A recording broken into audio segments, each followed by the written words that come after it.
Bamuktada, Mayamutaram Noxeri, Loinana, Senel Sina, Nasi Tagasagoriba video, Senel Sina Tagodingo in a Tagatun Lakba, Adugumba video, Habadi, Tamagi Maruiba, the Mitsing, Tabansing, Kari Levige Habdo, Adugimatanga, video Silokosabani, Haidiba video si, Pinuta si, Loshila Abanina, Wakching Ta Mulani, Wakching Ta Lakba Asida, Wakching Tagi, Maruiba, Numit Taban, Kari Levige Habdamiam, Kangmina Shadana, video si Lokosabani. Ngasigi video imbeliba sinau sing busenel sina taram noksari loinana video asi nuksi biduna like amomam to isu topiram haidana haijari loinana hairiba ngasigi video asi lakadoriba watching thase masigi oina yamna maruiba khara lokhasagadori maramasina adom gi friend circle sing dasu ngasigi video asi share amomam to isu topiram haidana haijari video asi meng taminarsi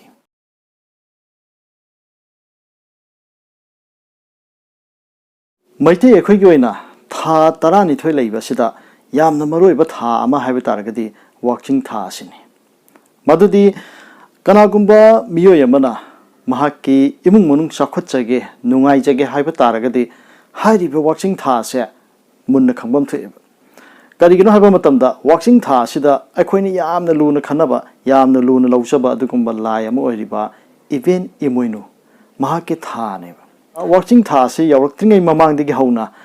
Even Imunugi Numit, watching it Taragan in 20 pound Numisa, Masida, I could carry Toxige, I could hide even Numisida, Agi, Imungase, Chengdokpa, Samtokpa, Pazanato, Winika, and Kanzaraga labor, Adugumba, Amaneva. Even Imuinuna, Yaning daba, Aduga, Yaba, Adugumba Magi, Yumbalon gave a Hona Lansat. Adugumukaya dasu Ningolobi, Aduga, Yumpuri, Nupica, Amanasu, Hadiba Ibengi, Numid Asida, Natragana Ibengi Numisi, Yorpumata Masida, Ahoina, Ibengi Wari, Paba, Ibengi Wari Tava, Adugumukaya Sitauraga, Aquida, Puning Noxing Oiba, Adugumukayama, Yauriba. Maramasina, Iben Imunuit Hasi, Yam Maruibat Ha, Mani Haidana, Miam, the Tamzabani. Heidi, watching the Taragan 20 Panba, Numirasida, Equina, Iben Imunugi, Ngamzaba, Kara, Tamzaraga, Imung Manungse, Chengdokpasam Topoke Amatoridana. Maduda, Aquina Numira, the Quidam Zaba, Adugi Mahi, Aduna, Iben Imunuse, Sahima, Aquina Quidambaga, Samani Haidana, Aduminasu, Haineva, Maramasina, Aquigi, Lamdomasida Labiriba. Mio sing the Ayamana, Mite Liningna, Namna Laboram, Hariba, Tasiam, Maroiba Tani, Hidanam Tamzabani, Adaga Wakchingi, Taragani 20 pound Banumisa, Masi Ibn Imuinigi, Mitanatana, Hoigi, Poiriton Suk, Hoidam Banumit never. Maramasin Hariba, Wakchingi Taragani 20 pound, Masi Luang Apoposu, Kurum neighbor. Aduna Yan Maroiba Tani, Hidanam Tamzabani, Aduga, Hariba, Wakching Tasiguena, Nasi Agi Senel Sina, Mayamda, Pizagadoriba, Tamzagadoriba Sina, Ayhana, Takodigadum Tagatun Laksaba, Saikaba, Tanaba, Sahidaba, Silhaidaba, Mangmai Chakpa, Adugumba Kayado, Karikarino, Habdum Community, Haidibasi, Mamang the Su Ayhana, Wakching Ta Europe. Amdai sai sida dum video sesum thagatuna lakpanina siga dum manaba video su aigi channel sida dum khara dum yauraga leibin haidana mayamda thamjari ahan bada lokhosari basi watching tha goina saika banumini habasi atukematic afaba numini madudi watching tha sida kanaguma miyo yamana mahakse thaba anoba ma haugi haina khalle natragana mahakse posak ama laigi haina khalle gari khangde yum khangde lam khangde Adugum ama lagi hand kale. Natragana Mio Yamana Mahaki business ama howe kale, Dukana Mahangi kale. Sigumba Natragana Mahakse Mahaki Angang ama Kogi Larik Tamba Hohanba Ming Chan Bakotpa, Natragana Masi Tuitionum Tage, Natragan Mahi Matamange, Sanakonabama Tage, and later Sigumba Yan Maruiba, the Midama Tirakpamatam. Loinana Kanagumba, Nupi Yamana, Mahagna, Angang Unaram Daimatamda, watching Tash Tare. Walking Thai, Pankalak boy bay, Natraga Sidra boy bay, Sigumba, Mark Tari, Ado Numisicaram Kanga de Hydra among the Sabamdari. Ado Anga Unaram Dashi, the Aquanico Yang, but the no idea Yang Deva. Ado Numira Pavon, Kanba, Matotare, Masidusu, highly but say Gavanamise, Kanbaya do Adona Yan, Maroiba, Numit Habatare, Kanaguma Muemana, Yamna Lina, Igi, Tabama, Anoba Tabama Hoge, Afava Tabam Tauge, Mongolo never Dawgana Habatare, my bang about Tauge Habatare, the say Gavanamise, Taugadabani Hitanam Tamzege, Adona watching Tagaina, say Gavanamise, Numit Ahumni, Irai, Tanga, no wising. हारिबा नुमित अहुमसे Wakching थागी ओइना चै काबा नुमितनि मथंगिसिना वाक्चिंग थागी ओइना तनबा नुमित से अखोइना अफबा नुमित ओइना क्या लौनदे हारिबा नुमितसिदा थवाई पानबा जीव अमा लौबा नत्रगना पिथोखिबा नत्रगन थवाई पानबा जीव संथोक चंगचिन कायन हाइनेगो अदगे मी अमगे मयुमदा लेकपा खोटपा तनई ने का हाइनेदना अदुगुम्बा अमा येंगनै हाइतारे अखोइगी ओइना अदुना तनबसे मसी फतबा नुमितने हाइदनसु लौनै मसी वाक्चिंग थागी ओइना युमजगे सागा इराइगा नुमित अनि ओइबने अदुदा अहांगना थमजनिंगबा अमा अदुगा मयामनसु चममनबा ममांगी भिडियोदसु सुम मयाम हंगबा अमसुम यावे मदुदि तनबा नुमित्ता इराइसु तारे चै काबा नुमित्ता इराइसु तारे अदुइ तारगदि मसी अमना फै हारे अमना फत्ते हारे कमाइ तौबनो हाइदना हंगबा यावे मसीगी मतंगदा सुम अहांगनसु थिजनजरुबा अदुगा अहल लमनसिंगदसु हंगजरुबा मतमदा मखोइना हाइबिरकपा अमसुम अहांगना थेंगनजरुपा दु मयामदा थमजगे मदुदि चै काबा नुमितसे अफबा नुमित अमा खनबा अफबा नुमित अमा लौबने हाबसे अखोइ यारे अदुगा तनबा नुमितसे फत्तबा नुमित हाबसे मसी जो अखोइ यारेबा अदुदा अनिसे तामिनरगदि फत्तबगी दोसा हाबदि इराइ नुमिसिदा अखोइना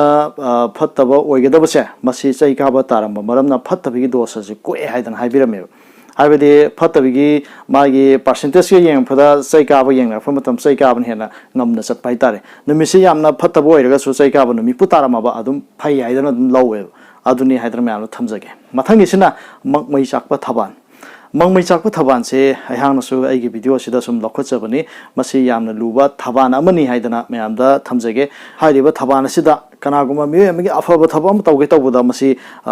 तुरै इरे चेनबा अइरपल लैबा अदुगुम क्या अमा ओइगल्लेबा अदुगा महै मसिंग तमगे हाइतारगसु महै चागंदबगुम्बा नत्रगना कनागुम्बा मिय अमगी लोंग खोंदोंबा नुमित ओइरे हाबिदि थबान सिदा अदु ओइबा तारगदि नौना लुखरा ओइगल्ली कायना हाइबिरमुगुम्बा यामना लुबोइना लौबा हाइतारको अदुगा कनागुम्बा अंगा अमा हारिबा थबान सिदा पोकपा तारगदि माक्से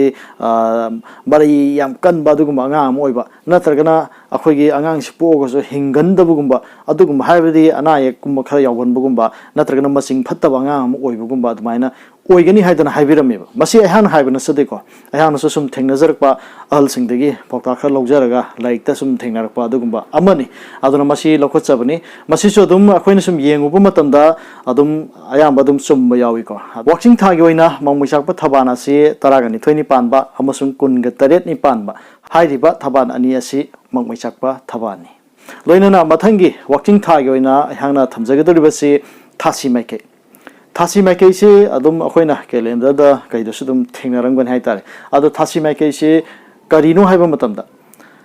हाइरिबा माइकै वाक्चिंग थागी ओइना थासी माइकैजे अवांगनेबा हाइरिबा अवांग माइकैजे मसी वाक्चिंग थागी मनुंगजिदा अवांग माइकैसिदा कनागुमा मियोय मना यारेकनबा चटकनु फत्ते हाइदना हाइबिरमेबा अवांग लोमदा चखरगा मांगसि ली उबा हाइतारे अदुइ तादि फत्तब ओइगल्ली हाइदना सुमाइना हाइबिरमेको मसी होजिक नहासिंगनदि यामना कैनोइना खंजबको अदबो हलमन सिंगना हाइरमबजे मसीजु दुम कैहानि असुम्ब खरसु दुम यावदना हाइरमबन हाइदना मयामदा थमजबनी मथंगिसिना वाक्चिंग थागी ओइना साहिदब सिंजाक से करी करिनो हाइबदो मयामदा थमजरमगे मसीजु थानिगे अहलमसिंग अखोइगी मैथैगी अदुगुम्बा अहलमसिंगना सुम लाइरिकता कैदि इसन बिरमबा अदुगुम्बा अमा सुम आइगी चैनल सिना थाखोदिंगी सुम सेमजरपसिदा मसीजु अदुम हापतना लाक्सबनी अदुना सिसु होजिकी मतमदा याम कन्ना अखोइना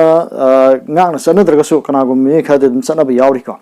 ado sidi ai hangna thamjarib sidi thagi waina thamjabani ado thaini ahalama singdi nungti numi khoding chaaba yadab sinjak phoba leiramiko khaidoga ado